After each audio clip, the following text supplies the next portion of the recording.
Chhattisgarh PSC पर आरोप हमेशा से लगते रहे हैं, चाहे वह भाजपा का शासनकाल हो अथवा कांग्रेस का।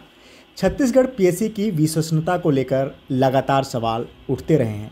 कई मामले कोर्ट तक भी पहुंचे, कई मामलों में सड़क पर प्रदर्शन हुआ तो कई मामले केवल राजनीति तक सिमट गई।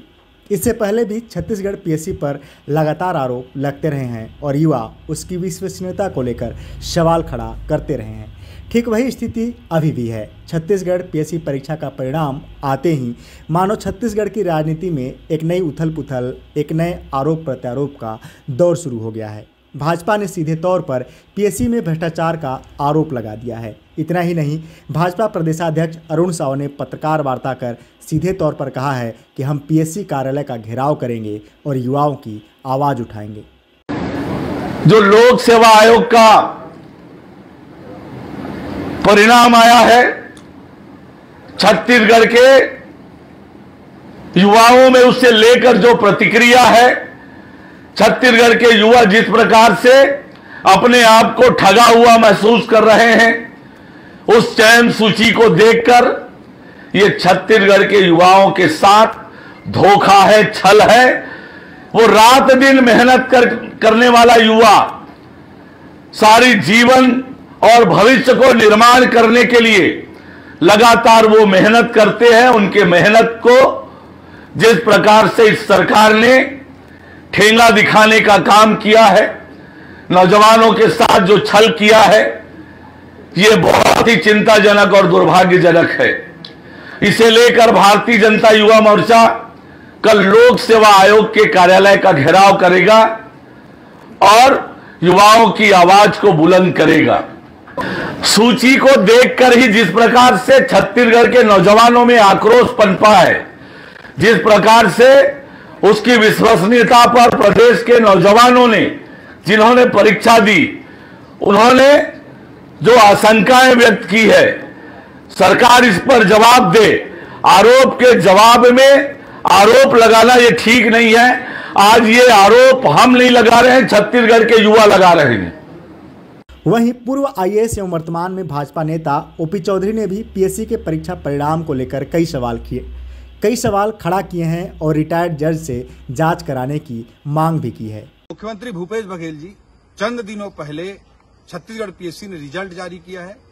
उसमें अनेक बड़े कांग्रेसी नेताओं के बच्चे, छत्तीसगढ़ पीएससी के चेयरमैन और पीएससी से जुड़े हुए अनेक अधिकारियों के परिवारों के बच्चे, बेटे, बहू, इसी तरह से बड़े बड़े अधिकारियों, बड़े बड़े घरों के परिवारों से एक साथ दो लोगों के चयनित होने की बात, बेटे बहू, पति पत्नी, भाई भाई आदि के चयनित होने की जो बातें सामने आई हैं, उसके कारण से छत्तीसगढ़िया युवा भाई बहनों के मन में अनेक प्रकार के आशंकाएं हैं। पूरे प्रदेश में आरोप प्रत्यारोप का दौर चल रहा है। पहले भी छत्तीसगढ़ पीएससी पर अनेक प्रकार के आरोप लगते रहे हैं।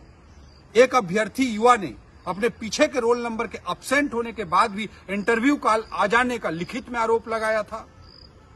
पारदर्शिता के लिए जो कदम अपेक्षित थे, आंसर शीट की कार्बन कॉपी देना, वीडियोग्राफी कराना या संशोधित मॉडल आंसर जारी करना, इन पर भी पीएससी ने कभी पारदर्शिता नहीं बरती है। इन सब परिस्थितियों के मद्देनजर आपसे आग्रह है कि एक हाई कोर्ट के रिटायर्ड जस्टिस महोदय की अध्यक्षता में एक न्यायिक जांच कमेटी बिठा दें, जिसके कारण दूध का दूध और पानी का पानी हो सके और छत्तीसगढ़ की युवा भाई बहनों के साथ न्याय हो सके। वहीं कांग्रेस ने भी इस मामले पर अपनी चुप्पी तोड़ी है और प्रेस कॉन्फ्रेंस कर भाजपा शासनकाल के लगभग 50 ऐसे अधिकारियों की लिस्ट सार्वजनिक की है जो भाजपा के शासनकाल में पीएससी में चयनित हुए हैं। कांग्रेस के प्रवक्ता ने नामों को सार्वजनिक करते हुए कहा है कि प्रतिभावान बच्चों को हतोत्साहित करने का प्रयास भाजपा लगातार कर रही है और पीएससी के विश्वसनीयता को लेकर सवाल खड़ा कर रही है। भाजपा की ओछी मानसिकता का यह परिचायक है। मित्रों, एक महत्वपूर्ण विषय पे हम आपके सामने यह पत्रकार वार्ता कर रहे हैं और हम नहीं चाहते थे कि ऐसी किसी भी प्रकार की कोई पत्रकार वार्ता संबोधित करने का अवसर आए, लेकिन इस पत्रकार वार्ता को करना हमारी मजबूरी है। इसलिए भी मजबूरी है कि जिस प्रकार से पिछले 5 दिनों में प्रदेश के वातावरण को खराब करने की कोशिश विपक्षी दल भारतीय जनता पार्टी के द्वारा की गई है, उसके बाद सत्तारूढ़ दल होने के नाते यह हमारा नैतिक दायित्व बनता है कि इस कुहासे पे पर्दे को उठाया जाए। छत्तीसगढ़ लोक सेवा आयोग के परीक्षा परिणाम आए हैं। कांग्रेस पार्टी चयनित युवाओं को बधाई देती है। यह सब उनकी प्रतिभा का फल है जो मिला है, लेकिन दुर्भाग्य से भारतीय जनता पार्टी अपनी निम्न स्तरीय राजनीति के लिए इन बच्चों की योग्यता पर सवाल खड़ा कर रही है। हम इसकी कड़ी निंदा करते हैं। यह बेहद दुर्भाग्यजनक है कि मुद्दाविहीन भारतीय जनता पार्टी विशेष तौर पर 15 साल तक इस प्रदेश के मुख्यमंत्री रहे डॉक्टर रमन सिंह जी स्वयं लोक सेवा आयोग की चयनित सूची पर सवाल खड़ा कर रहे हैं और भारतीय जनता पार्टी तथा डॉक्टर रमन सिंह जी बेहद ही गैर जिम्मेदाराना आरोप लगा रहे हैं कि पीएससी की जो सूची जारी हुई है, हालांकि 2021 की है, 2023 में इसके परीक्षा परिणाम आए हैं, इसमें कुछ नेताओं के बच्चे चयनित हुए हैं, कुछ अधिकारियों के बच्चे चयनित हुए हैं, कुछ व्यवसायियों के बच्चे चयनित हुए हैं। और यही नहीं, भारतीय जनता पार्टी और डॉक्टर रमन सिंह जी जो उन्होंने ट्वीट किया है उसमें उनको इस बात पे भी आपत्ति है कि कुछ सगे संबंधी आपस में भाई बहन, पति पत्नी जैसे रिश्तेदार भी चयनित हुए हैं।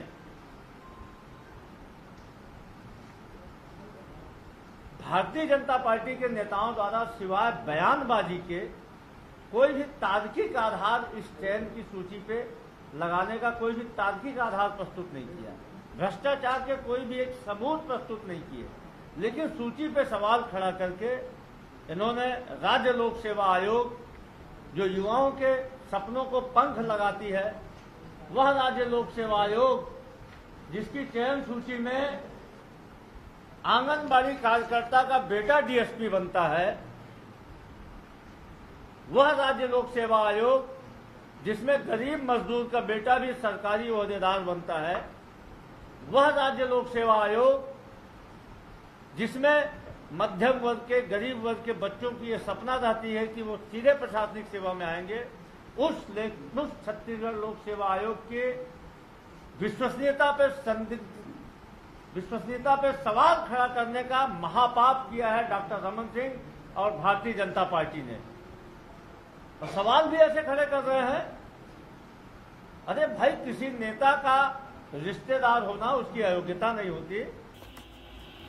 पीएससी की परीक्षा की लंबी समय से तैयारी कर रहे युवाओं के मन में पीएससी को लेकर अब कई तरह के सवाल और संशय बरकरार हैं। वर्तमान में पीएससी द्वारा निकाली गई छात्रावास अधीक्षक की भर्ती को लेकर भी युवाओं में काफ़ी चर्चा हो रही है। हालांकि छत्तीसगढ़ पीएससी लगातार विवादों में रही है, इसलिए इस नए विवाद को लेकर पीएससी पर तो कोई असर दिखाई देता नहीं दिख रहा, लेकिन दोनों ही पार्टियों को यह चाहिए, चाहे वह भाजपा हो अथवा कांग्रेस, यह समझना ज़रूरी होगा कि आखिरकार उन युवाओं का इसमें क्या दोष है जो लंबे समय से विभिन्न प्रतियोगी परीक्षाओं की तैयारी में लगे हुए हैं। कम से कम ऐसे दोषारोपण, कम से कम इस तरह के मामलों पर सतर्कता तो बरतनी ही चाहिए जब तक हाथ में कोई प्रूफ न हो। क्या ऐसे आरोप लगाना उचित होगा?